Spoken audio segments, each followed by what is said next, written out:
서울시가 재건축, 재개발 사업에 대한 규제 완화는 당분간은 어렵다는 입장을 다시 한번 확인했습니다. 중앙정부와 보조를 맞춰서 주택시장 안정화에 집중하겠다라는 의도인데요. 수조 원에 달하는 개발 사업들이 산재해 있는 만큼 서울 집값을 잡기는 현실적으로 한계가 있다는 지적이 많습니다. 자세한 내용은 건설부동산부의 문정우 기자와 함께 이야기 나눠보도록 하겠습니다. 정부 측에서 부동산 대책을 계속 내놓을 때는 약간 주춤하는가 싶더니 최근 들어서 다시 한번 집값이 상승 곡선을 그리고 있다라는 소식이 계속 들려오고 있는데 실제 수치 살펴보면 어떻습니까?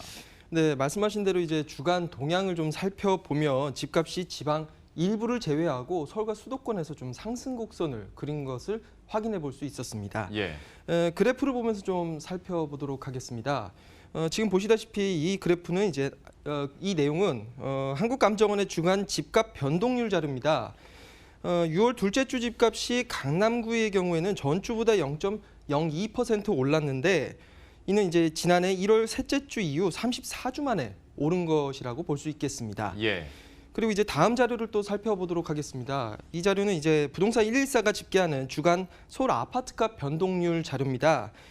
지난주에는 서울 아파트 값이 0.01% 상승을 하면서 30주 만에 오름세를 보인 모습입니다.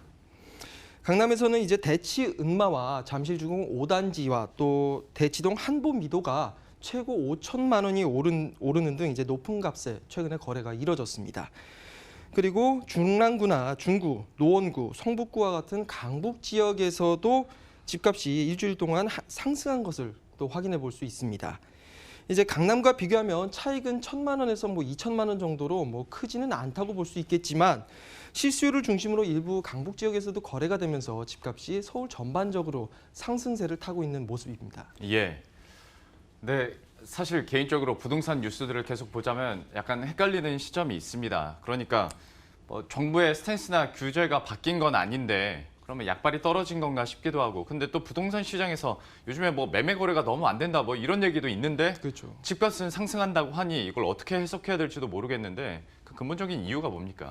네, 일단은 정부 규제가 지금 사라진 것도 아니고 완화된 것도 아니고 계속 유지가 되고 있는 상황입니다. 그렇다 보니까 전문가들 사이에서는 좀 세부적으로 다양한 해석이 좀 존재하고는 있지만 큰 틀에서 보면 그동안 수요를 억제했던 공시가격 상승이나 또 종합부동산세 상승 그리고 신도시 지정과 같은 이런 대책들의 변수들이 사라지면서 이런 불확실성이 사라지면서 수요자들이 좀 일시적으로 움직임을 보이지 않았나라는 분석을 내놓고 있습니다. 결국에는 갈 곳 없는 투자 자금들이 일단은 지켜보다가 잠시 움직임을 나타냈다 이렇게 볼 수 있겠습니다.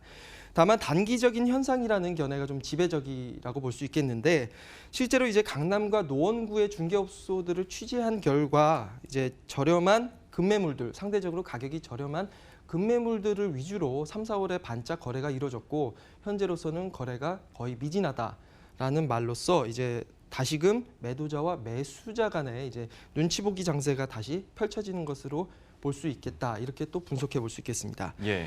이렇게 일시적으로 집값이 오른 배경으로는 또 하나 꼬집어 보면 기준금리 인하 가능성도 언급할 수 있겠고요. 또 서울시 내 개발 호재들이 많다는 점도 들 수 있겠습니다.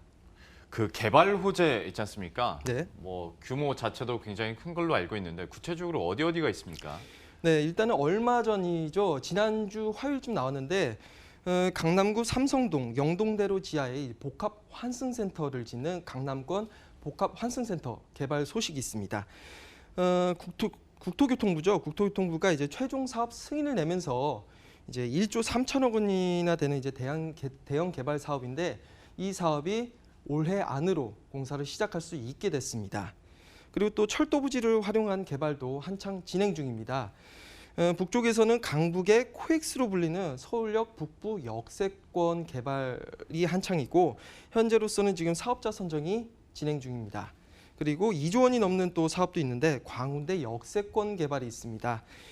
사업은 2021년 착공을 목표로 한창 진행하고 있습니다. 그리고 서북 쪽에서는 오늘 이제 이야기가 나올 텐데 서울시에서 이제 수색 역세권 기본 구상 개발 계획안도 내놓을 예정입니다. 그리고 지난해 박원순 시장이 언급했던 여의도와 용산 통합 개발 또 언제든지 수면 위로 부상할 가능성이 있다고 볼 수 있겠습니다.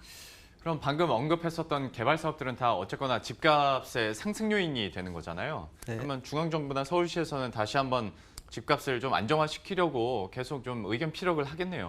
그렇죠. 그래서 이제 서울시는 심의 단계에서부터 보류하는 등의 방안을 통해서 이제 사업 속도를 좀 더 늦추는 방안을 모색하고 있습니다. 이렇다 보니까 이제 강남권 재건축 주요 단지들, 뭐 대치, 은마나 잠실중구 5단지 조합원들 입장에서는 좀 불만이 많을 수밖에 없는데 지난주에 이제 박원순 시장이 다시 한번 의견을 피력을 했습니다. 집값 안정화를 위해서는 규제 완화는 다소 어렵다는 입장을 재확인한 겁니다. 당정청도 집값이 들썩이면서 이제 추가 규제 카드를 꺼내들 가능성이 있다고 또 시장에 시그널을 보내고 있는 상황입니다. 나올 수 있는 규제 카드는 무엇이 있는지 이제 전문가들의 견해를 통해서 함께 확인해 보도록 하겠습니다.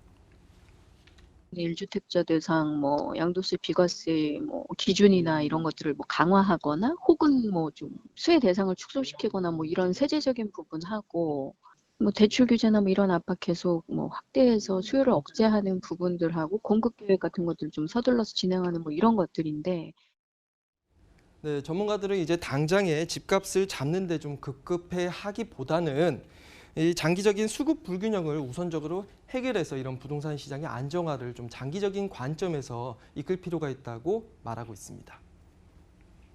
근데 장기적으로는 재건축을 풀어줘서 공급이 이루어지게끔 해야 되는 부분들이 있고, 단기적으로 봤을 때는 다주택자들의 매물이 나올 수 있게끔 거래세 부분들을 풀어줘서 테러를 풀어주는 그런 정책들이 필요하다.